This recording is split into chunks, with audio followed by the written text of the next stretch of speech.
what's really fun for me. You know, I cover movies all the time and actors, and it's experience at the film festival is always different. And I love that there's so many documentaries up here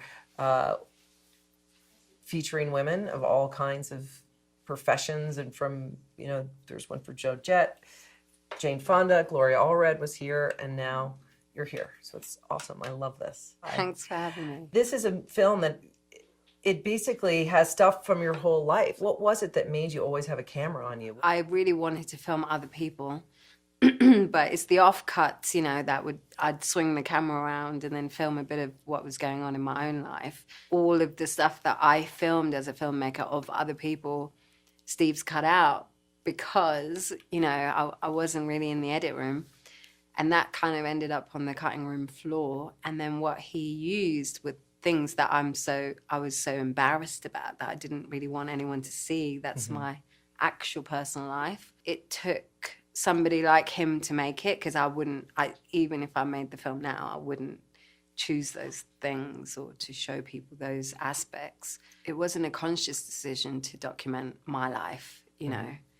And this is years before selfies and, you know, the constant sort of what kids do these days.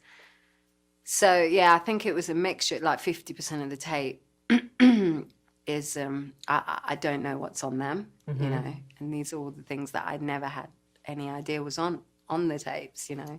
So it's very eye-opener for me. Yeah, and you went to very prestigious art school in London, right? And Steve Loveridge, is that how you say it? Did I pronounce it right? Yeah. How was the decision to make this project and to do this? We knew each other for a long time, and he just was very empathetic when I told him about my personal story, because people kind of say, oh, that's really interesting, or that's really weird. I never would have thought that you come from a background like that. But I guess Steve just made me very comfortable that he was sort of the only person I took home and really showed him what it was like. So I needed to show Steve that, to be like, look, I come from this. This is why I want to become a filmmaker like that, because it's very important to tell how confusing this is, you know, and I'm okay dealing with stuff, but other people are not like me, and they're not confident, and they can't, you know, bridge certain gaps. And I think that's where we need to create more content, you know. And he understood that, and because we were so different from polar opposite, you know, backgrounds, he found it really kind of fascinating, but at the same time he was very gentle with it, you know, like he wasn't judgmental.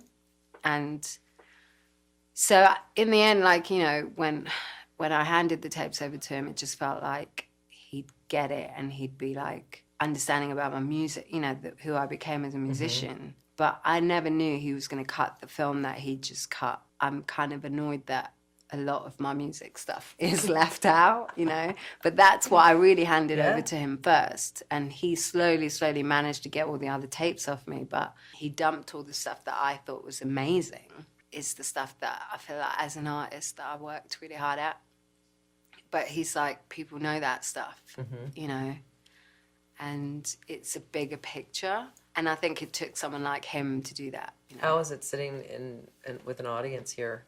Oh, it was very hard. I watched the film with my kid. He was always like, what? Who's that? Like, what? Well, and apart from that, I'm still digesting it. I just feel like I need to go to sleep for about a year, you know? You had such so much trauma in your young life, obviously, as a kid, moving around and you know, finally as an immigrant settling in London as a teenager.